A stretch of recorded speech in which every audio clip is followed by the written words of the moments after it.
All right, so I'm going to jump back to last week's file.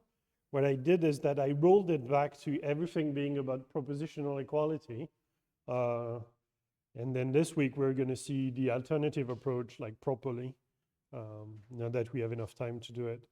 So we copy-pasted our language of our simple functional programming language with simple types and our evaluation function, and then we defined transformations. So the one that collapses the addition of two constant numbers into a single constant number. So an optimization pass. And then we saw a correctness proof for it. It was a bit nasty, but you just have to spell out all of the cases. And then we saw a higher order transformation, which takes any transformation whatsoever and applies it to all of the nodes in the tree after having already simplified the subnodes. Meaning that if you already have a complex expression like this, prior to that it would not fire because we're only looking at the top level, but now it's applying it recursively to the subtree. So this collapses, and then we detect that now at the top level we have an addition of two constants, and everything is just collapsed down to a constant value. And because it goes through all of the nodes in the tree, it also works under lambdas. So it really deploys that optimization that we've defined everywhere.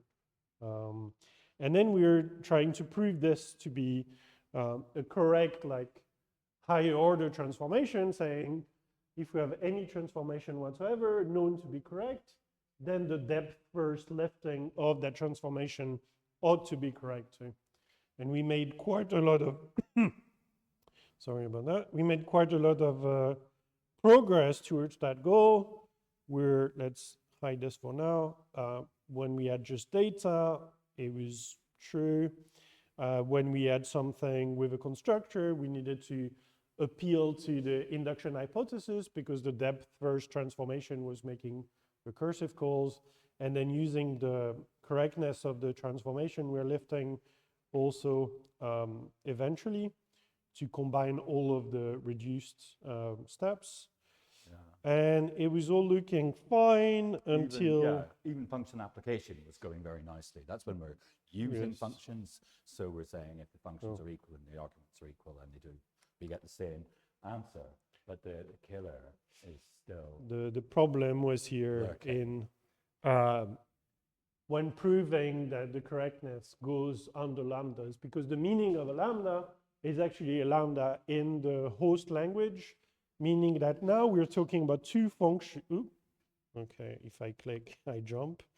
We're talking about two functions being equal, and propositional equality cannot really be deployed under lambdas, because to even formulate this type, right, the type saying that T eval T and S is equal to T eval depth versus TRT and S, we need to be able to talk about S. But S is bound on both sides, and so we have no name for it. We're not able to even formulate what the induction hypothesis would be. And that is because we don't have the reasoning principle called functional extensionality, which is something like this, or at least a simplified version is something like this. It's saying that for any source and target sets, if we have two functions from a source to a target, and they are pointwise equal, so you're seeing that now the parents are going this way, right? The x is bound on the outside of the equality, so for all x, f of x is equal to g of x, then f is equal to g.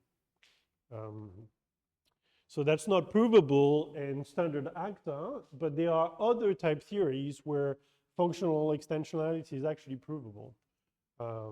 So as always, it's a balancing act between what you can automate, what you cannot automate, or the commitment you're wanting to make, because there are some models of type theory. So a model is when you give an interpretation of all of the constructs that actually do not verify functional extensionality. So if you throw this in, you're making a choice, meaning you're talking about a different, more limited system.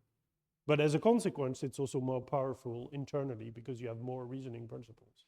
Yeah, just on a note on vocabulary, let's get these words clear, right? So, intention with T-I-O-N at the end, that's you being deliberate about stuff. Intention ending S-I-O-N, that's what it says, how it's constructed. So if we're talking about intentional aspects of things, we're saying, we're talking about how they're put together. We're able to look inside the box and see the moving parts. So we say that the equality, the propositional equality that we define with REFL as the constructor, that is intentional equality. Things are equal if they're built the same way. And then extension, that's also with S-I-O-N at the end, that's means sort of seen from the outside, how things behave.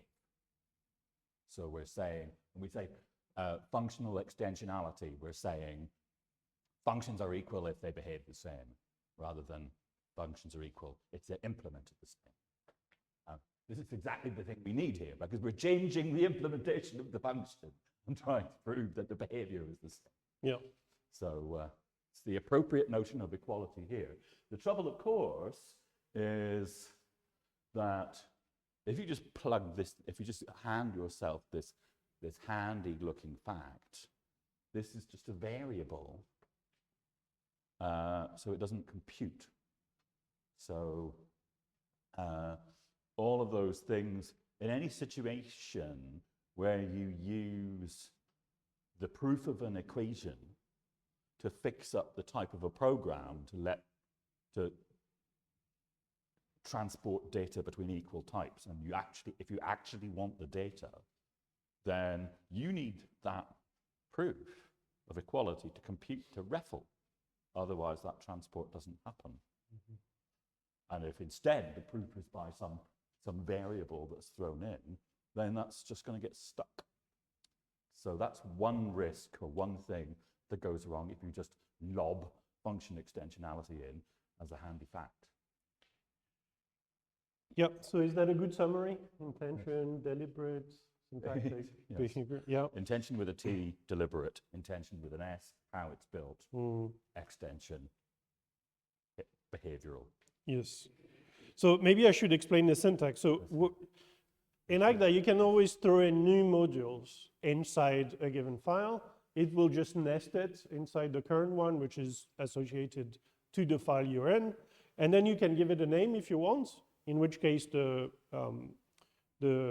definitions will be under that name, or we can just use underscore, and as always, underscore just means I don't care. So this will automatically throw this in the global scope of the file. Well, not the global, but the context of the wider file. And when you're defining a module, and this is extremely powerful actually, you can just make sure that it takes a bunch of arguments. And that means that all of the definitions that come below it will take these arguments. So instead of repeating yourself and defining something for int and nat and so on, you can just say, okay, I have a type with decidable equality, and then you're going to build all of your functions based on these assumptions. And then when you want to specialize it to nat or to bool or to integer, etc., you just import that module specifying what the arguments are. So that's a very powerful defining principle. But here I just use it to throw in functional extensionality as something that's in the ambient context for this definition. So now I have access to this reasoning principle.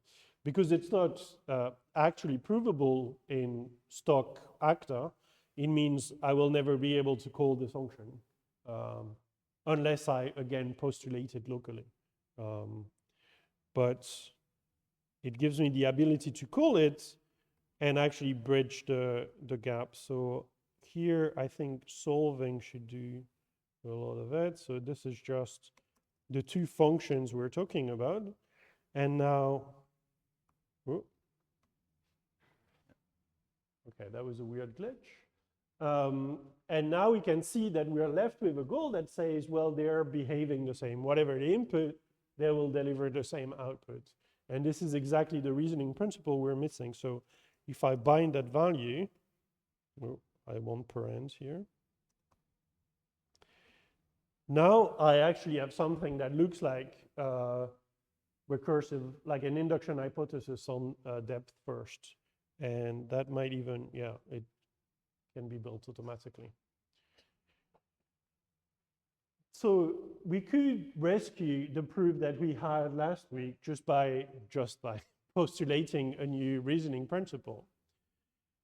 But the other approach we started looking at last week is, well, why don't we change the notion of equality?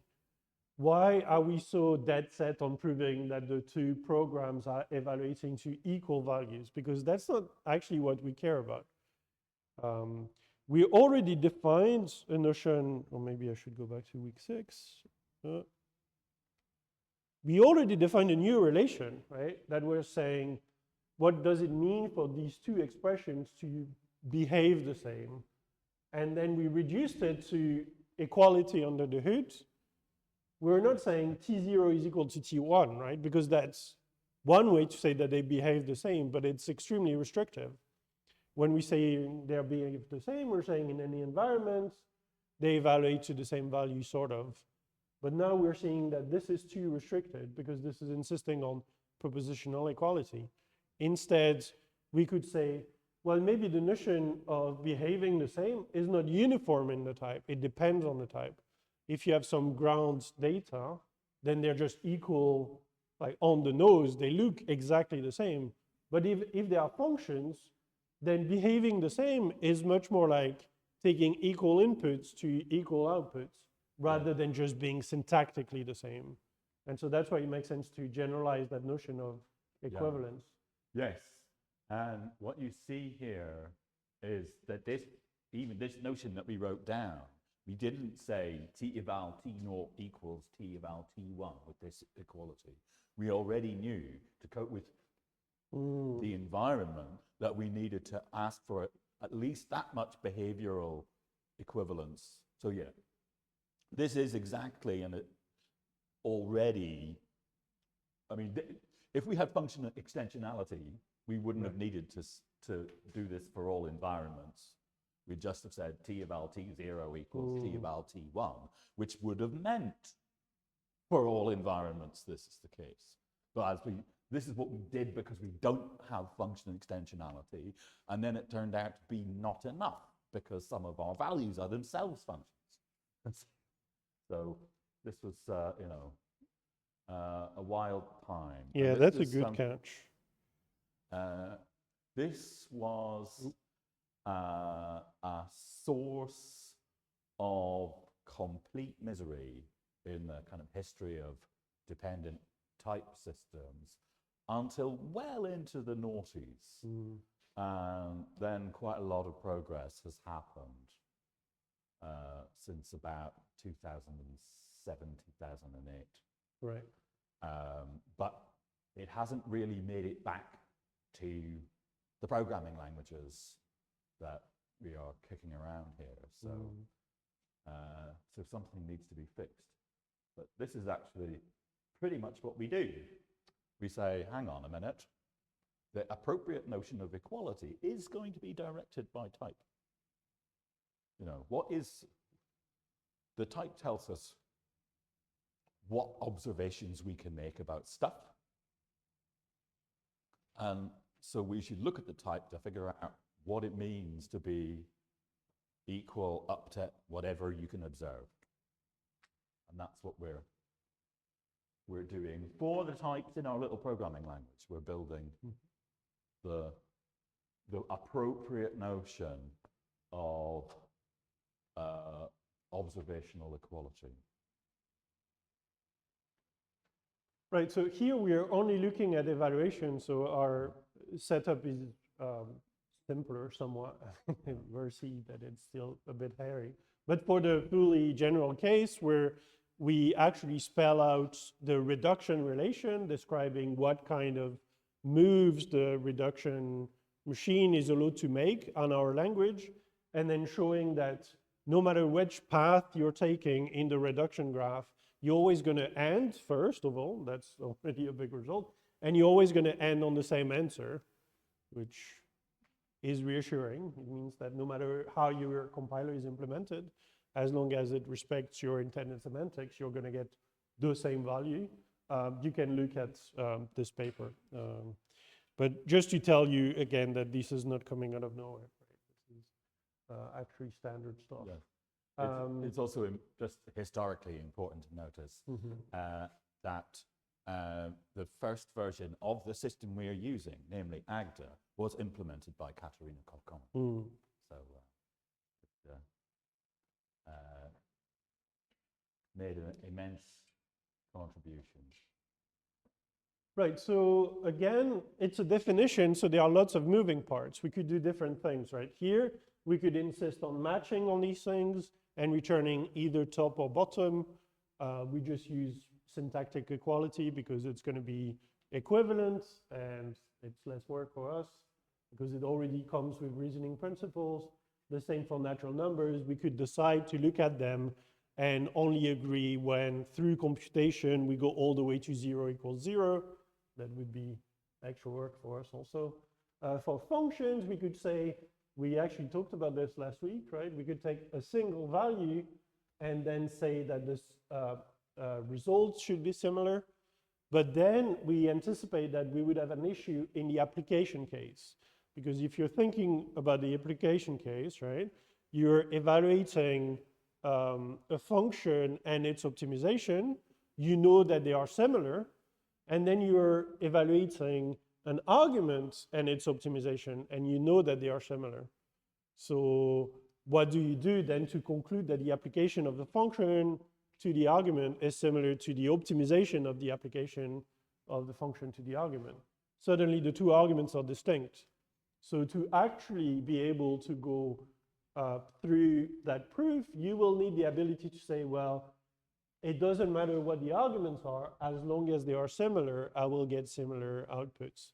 And that's the really like super extensional version of it, right? You're saying even the arguments don't have to be syntactically equal. They just have to behave the same. And then I will deliver something that behaves the same. But this will have some knock-on effects later on, as we'll see shortly. And then we saw the similar environments. It's the pointwise lifting of the relation similar. So what is this saying? Well, we're looking at the shape of the context, and then for every pair of values in context, we apply the similar relation to these pairs of values. Okay, so the first thing I wanted to look at is the properties of similar. Oh, okay, I'm also spoiling the punchline. So let's try to prove that similar is reflexive. So this is to say that for T, I should probably take it explicitly because I'm going to match on it. And T val T, then it should be the case that T is similar to itself. I mean, that's looking sensible, right? If you have a notion of equivalence. So let's match on T. If we have a Boolean, then we need to prove that T is propositionally equal to T. Fair enough. If we have a natural number, again, we need to prove that T is equal to T. And if we have a function, well, now we need to prove that given two arbitrary values that are similar, we need to prove that Ts0 is equal to Ts1. But there is no reason why it should be the case, right? Because T here is an arbitrary AGDA program from T values of S to T values of T's. And so there's no reason why it should respect the similarity relation So in this instance, I don't think it's possible to break it because ultimately it's just propositional equality plus like this extensionality thingy. But it's also impossible to prove that they are respecting this because it's basically under the hood eventually reducing to functional extensionality. So we're in a weird situation where we have a relation that's not actually reflexive, but we do want to use it as a kind of like equality, well, weird notion of equality. So in the literature, it's called a partial equivalence relation. Partial because it's not actually reflexive on all elements, but it's going to be reflexive on some of them. And if we're lucky enough, it's going to be just enough that we can actually push the proof through. So it's a weird kind of situation. Yes. So we're basically saying that the types of values that we're talking about might have some junk in them. And the good ones are the ones which are similar to themselves. So there's some useful information in knowing that something is related to itself. And there is, of course, the joke that partial equivalence relations are known as pairs, PER, and they're very often used to build models of dependent type theory, not only because they're the right semantic thing to use. And it's just funny that dependent type theory was invented by Per Martin Lutt. So the semantics is like named after the person who invented the whole thing. So. I think this is also a good instance of the Jaggers-Richard Yes. principle, if you want to talk about it. Sorry, yes, it's a thing that it's a little bit of local slang. It's my fault, I'm afraid. I often talk about the Jagger-Richards principle, which of course is that you can't always get what you want, but if you try sometime, you just might find that you get what you need. And that's what's going to happen here. So we wanted reflexivity, but that was a bit too ambitious. Okay, so let's roll it back. Let's see if we at least get symmetry. So I have VQ for value equality, whatever. I'm going to match on T. And of course, I'm getting horrible names again. Boop, boop, boop, boop, boop, boop. So if I have a Boolean, it's propositional equality, which I know to be symmetric. It's not going to, yep. For natural numbers, similarly, I need to prove W equals V, but I have in context V equals W, so I can just use the symmetry. And now in the function case, well, I'm getting some equal inputs and I need to deliver equal outputs. So I'm getting S0, S1, which I know to be similar. And I need to prove that T, where W is applied to S0, okay, jump in, where W is equal to S0 is equal, where W is applied to S0 is similar to V applied to S1. Luckily, I have VQ in scope, which gives me the symmetric of it. So I can just use the symmetric at type T of VQ applied to some stuff. And that might actually, it's simple enough that Agda can fill it in. So here you're saying that, because we've flipped the equality on the way out, we also need to flip the arguments on the way in because the arguments were flowing left and right, but now we've twisted things a little bit. So now we're saying S0, S1, and we also need to flip SQ that we got as an argument, but because type S and type T are smaller than type fun ST, this is all justified. We're always appealing to smaller types. So these are induction hypotheses, and then it's all okay. Yeah. Notational convention, this is sort of naming convention is very, very common to say triples where you get a 0, a 1, and a Q, meaning we've got two things, but they're related, where we think of the relation as being some sort of equality. All right, so we are not reflexive, but at least we're symmetric. Are we also transitive? Let's see. So we have VQWQ at type T. Same story. We're going to inspect T because the relation is defined by induction on T. Oops. Of course, I'm off by one everywhere. So in the base case, we're again going back to propositional equality, and we already know that propositional equality is transitive. So if we just use the values from the standard library, the definitions in the standard library, we can immediately come to a conclusion.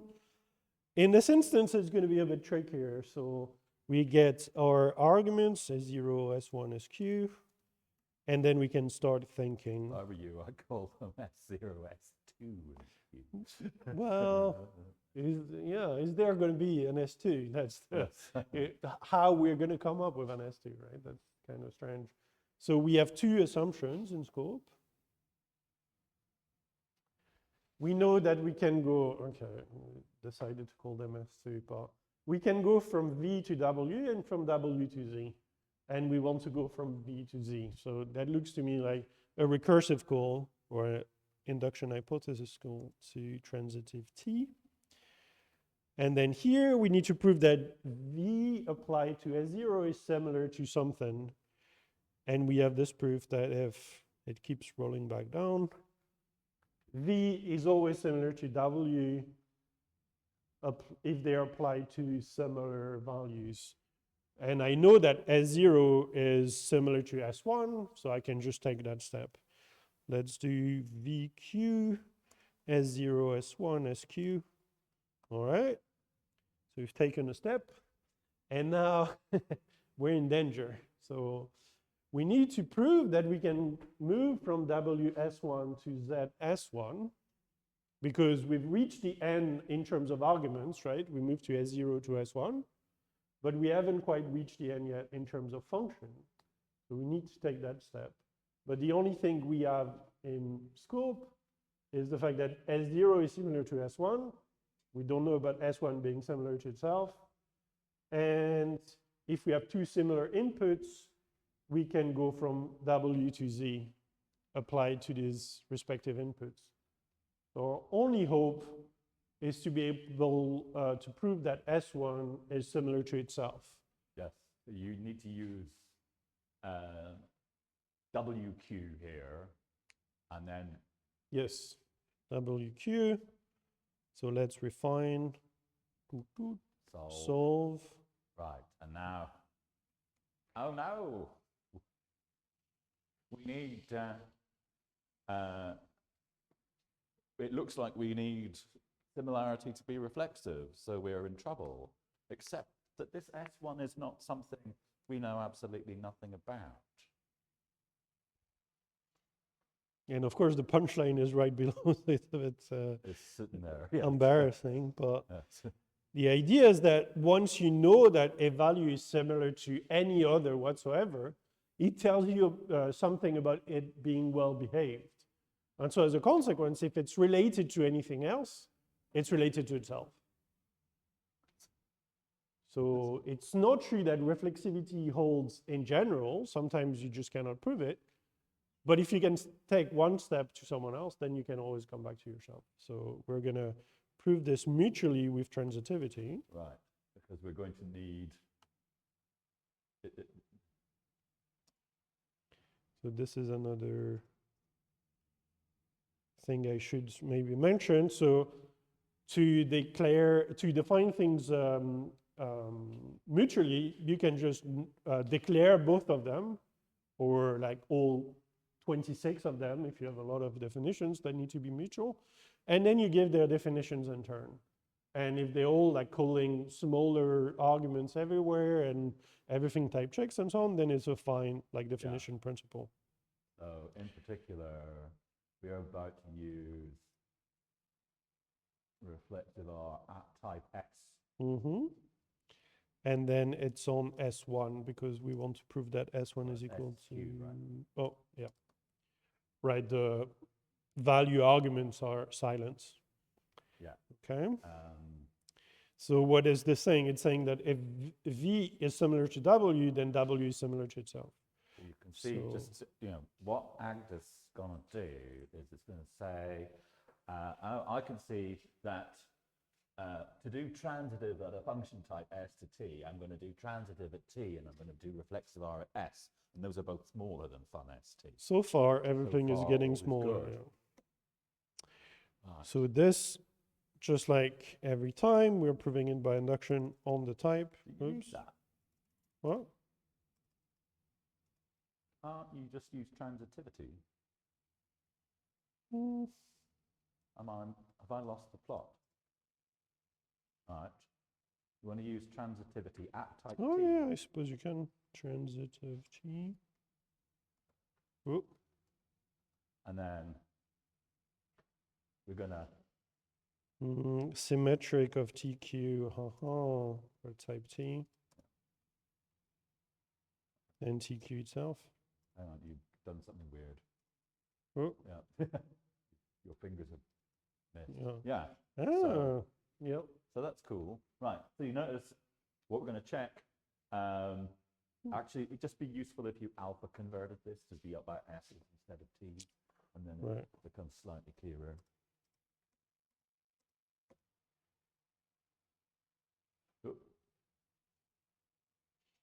And then likewise SQ and all that. But,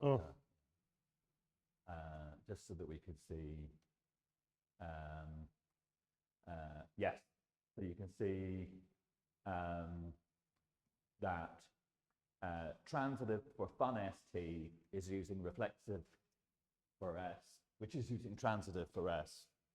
So we are getting smaller. And our strategy is to say, oh yes, if you're similar to anyone, then because similarity is symmetric and transitive, you're reflexive on that stuff because you can go somewhere and come back. Okay, and just for like ease of use, because eventually we'll probably need it, we can give ourselves the other version. So that's telling you that V is similar to itself if it's on the left of a similarity proof. Okay. And then for sim_n, well, it's exactly the same thing, right? Well, we don't need transitivity, so I didn't bother proving it, but we could. It is the pointwise lifting. So, okay. So the definition of values for context is the pointwise lifting of the definitions of values for types. And then the notion of similarity is also pointwise lifted, meaning that the properties of similarity can also be pointwise lifting. So in particular, if you have two similar environments, then you can do the reflexivity proof. Okay, let's introduce the argument, split on gamma, and then, okay, this is boring. Up. This is T. Here we have N, Q, T, Q. Because if you remember, we're talking about the proofs that the two environments are similar rather than the environments themselves. And here, what do? Well, on the left-hand side, we have an environment, so we do a recursive call, and Q. And on the right-hand side, we have a proper value, so we use the lemma that we have, T, TQ.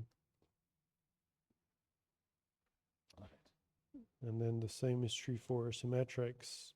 So if I place reflexive with symmetrics, and symmetric. Could have actually proven like a generic lemma about pointwise lifting something, but yeah. It's always suspicious when you find yourself cargo counting.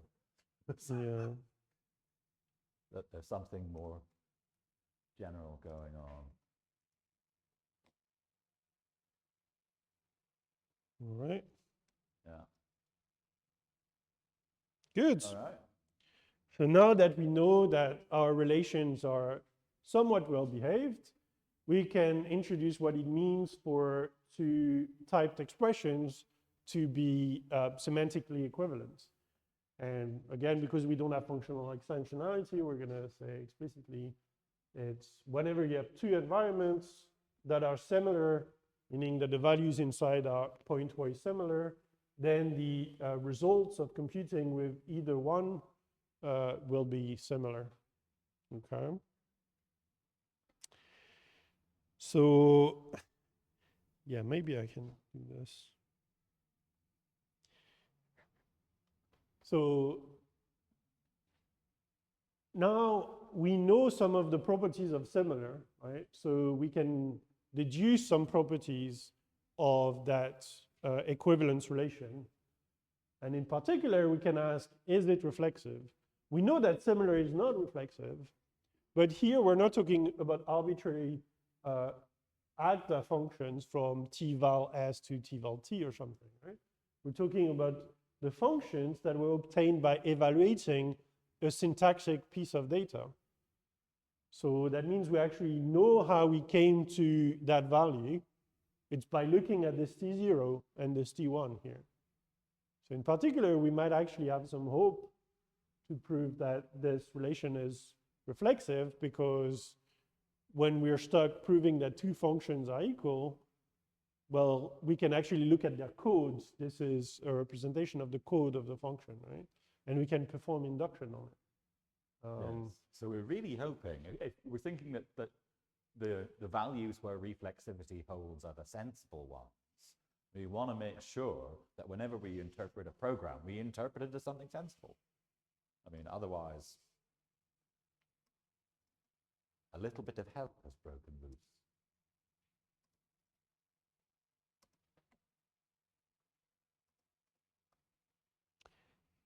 Right.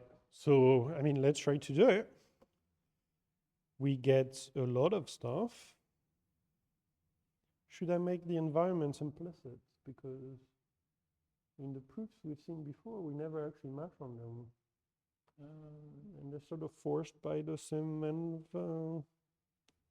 You could try. Let's see what happens. We end up. because I'm fed up with like carrying these around. Why program with the points when you can program with the relation, right? Okay. So we have an expression and just two environments that are related. Or we can play the game of what is stuck, right? So here we have t eval on both sides. It's defined by induction on t. So we might as well look at t. I take this opportunity to ask what is stuck, because in the coursework, some people were brutally pattern matching on everything in sight, especially for proofs. Temptation with pattern matching is that because it's often available as a thing you might do, it's tempting to overdo it. Generally speaking, if you pattern match too much in a program, you'll pay when it comes to the proof. So sometimes it's a crime which is its own punishment. But all right, so it's a bit tricky here because a lot of computation is happening under the hood, right? So when we match on A nat, we learn that T is nat, therefore this equality here defined in terms of similar is similar of nat, which is propositional equality, but also T eval on both sides sees that we just have a constant, so it will reduce to exactly that constant. There's no wrapping because we're in T val, because everything is typed. So you end up with n equals n. It's, yeah. Whew. After a lot of sound and fury. B equals B. Okay, this is still a propositional equality, and we're proving that things are equal up to. So I can use Kong, or I don't have it in scope. I guess I proved it by rewriting. Yeah. Okay. So I can appeal to the induction hypothesis on M and on N. and this should just make everything go away. And now we have m in n1, n in n1, m in n1, it's equal to each other. We're fine. Okay. Then we have this one, which, I mean, we're back to what we saw last week, right? Yeah. One thing we could do is prove a congruence lemma for f in terms of similar. If you have similar booleans, then the and similar left and right branches, the f will be similar. Another way to do it is to do the thing we saw also. Oh, I guess I need to introduce them now. N0 equals N0, N1 equals N1. The thing we saw last time, yes, where you abstract over the two endpoints together with the proof that they are related. So it gives us a Boolean that's equal to itself, because this is telling us that these two values are equal in terms of are similar, but because they're Booleans, they're actually propositionally equal. We can match on REFL. We get to see that they are actually too quick? Exactly the same. Do you want to see that more slowly? Do you want to do it more slowly? Yeah. Go ahead. So B0, B1, BQ. Yeah. And then, so let's just see what we got and then why we end up in a good place. There. Okay. So what's happened is that we've deliberately pulled out and turned into variables the things that we're ifing on, the condition of the ifs. We've got B0 here and B1. Those were the things that we whipped here. Yes. Right. And then BQ, it says that this thing here is equal to this thing here. So that they show up in the type of this equation, and they get abstracted as well. That's width is saying, oh, I find even more recurrences of those expressions, and I'm going to call the left one B0 and the right one B1. And this is excellent news, because our next move is to use this fact. We can just pattern match on this, and this equation is dead easy to solve because it's one variable equals another. So the next move is to look at BQ. And it's really important to do all of these at the same time, right? Yes, if you shoot this instead, or it was clever enough to, okay, maybe it's the other way around, whatever. Let's not go down that path then. All right, so the next step is to match on BQ. Yeah. Right. Okay, so it's not as pretty. But in the context, you can see it's saying, I now know that B1 equals B0. And you're entitled. I think it is nice to document that in the code by exactly what Guillaume did, which is to say B and dot B. Remember that in a pattern, dot means I'm not asking, I'm telling. So we're saying, yeah, these are the same B. Right. And then we can just look at B. And now you can split on B. Oh, and this time it decided to remember that you've locked the two ifs together by saying, well, actually, it's the very same condition in both places. And so we don't have to consider the off-diagonal cases because they're just impossible. And so, oh, I hate it. We always get false first. Yeah. So if the Boolean is true, then we went left. And so we can perform. It's not finding it. An induction hypothesis call on the left branch with the environment. And if the Boolean was false, we took the right branch. And so similarly, we can appeal to the induction hypothesis on the left branch with the related environments. Okay. The variable, well, if we have similar environments, then if we look up the values at the same index in both environments, they're also related. That should be fairly self-evident in that we said that sim_n is the pointwise lifting of the similar relation on each of the values in the environment. So when you look up the same index, you get the same thing. I think this is cleaner to lift it to the top level and say lookup sim. So if you have a variable, Similar environment. yes. Okay, that's also a sign that maybe something should be refactored here. Lookup x and 0. So if we have a variable and two similar environments, we're getting similar lookup values. Lookup x and 1.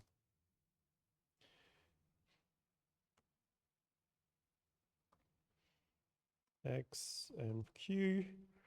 So every time we've proved something about sim_n, we've done it by analyzing the gamma here. But if you remember the definition of variable, the shape of the variable term is actually telling us how gamma is made, right? In the 0 case, it's exactly the right type that's at the front. In the sub case, we just learned that it's non-empty, but it's just the wrong type. So by matching on x, we're actually getting information about the shape, the shape of the environment. And now that reduces our proof. Well, our proof is able to compute a little bit. We get the NQ saying that the rest of the environment is similar. So that's the left part of the environment, but also that the terms at the front are similar. So the times is saying we get both. So let's just split on these things, TQ, and here we have TQ also. So, I mean, it's still a bit disgusting, but if you do the def between these two, you might see that they are the same, right? We're looking the 0th values in the environment, and in terms of proofs, that amounts to looking up the 0th proof in the proof environment. Yeah, as right. it were. You'll notice that we're writing the same program we wrote this is the same program as the interpreter itself, as the evaluator itself, except that instead of working with values, it's working on relationships between values. But it's the same machinery. Yeah, if this happens a lot. If I jump to the definition of lookup, you can see that. Okay, boop, boop, boop. Scrolling is not the best, but okay, this one was commented out and this one was commented out, but yeah. What did I do with the them alignment? That's crazy. Yeah. Tempting to call them VQ. Oh yeah. VQ. Yes. Okay. They're exactly the same. And now when we hit a variable, we switch to lookup sim. Just like in the evaluator, we were switching from tval to lookup. Which to do first? I don't know. Let's do lambda abstraction. We've got 1 minute of science. So yeah, do lambda. Yeah. Okay. So finally, the case that we designed this whole relation for is the function case. And now similar is actually reducing, and it's giving us like similar values as input. So we're getting S0, S1, SQ. And now we're in the blessed world where we're not talking about functions anymore. We're actually talking about the recursive calls on teval with these extra arguments shoved into the environment. So even Agda can figure it out now that we've lined everything up just right. It's just the similarity of the bodies evaluated in N1, F0, which we know to be related, with an extra value passed to account for the extra variable in scope. But luckily, we know that these extra values are related. They're similar. So we can choose just in time. We got our hands on that proof. and we can shove it into the proof environment. I think you've just about got time to do this. Yes. Yeah. And this one, well, if you remember last time, what we did is we proved that the functions were equal, which then enabled us to do the call on the, to apply the arguments to it. So let's do let fun sim, it's t eval f and q. Eval sim. Oh, yep, thank you. And now this is giving us a proper function which will take related inputs to related outputs. So this is exactly what we wanted, right? Do fun sim with 3 arguments. On the left-hand side, well, do I actually want to talk about them? No. I probably don't want to talk about them. By unification, it's figuring out that on the left, the argument is the argument t, but evaluated in m0, and on the right, it's t, but evaluated in m1. So now I am able to just call eval sim on mq, because it's t, and m0 and m1 are related. Right. Okay. So yeah, now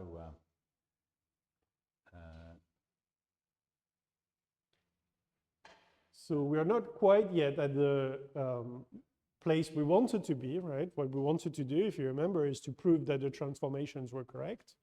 But now we've built all of the machinery that will allow us to prove that the transformations were correct, because we have a better notion of equality. It's an equality that is actually describing the behaviors of the values we're computing rather than their syntactic form. And we know that when we are looking at expressions in our language, the notion of equality is well behaved, even though its general definition is a bit too big to be able to prove reflexivity. okay. Yep. So I hope we'll manage to actually get where we're going tomorrow. I think we should be able to.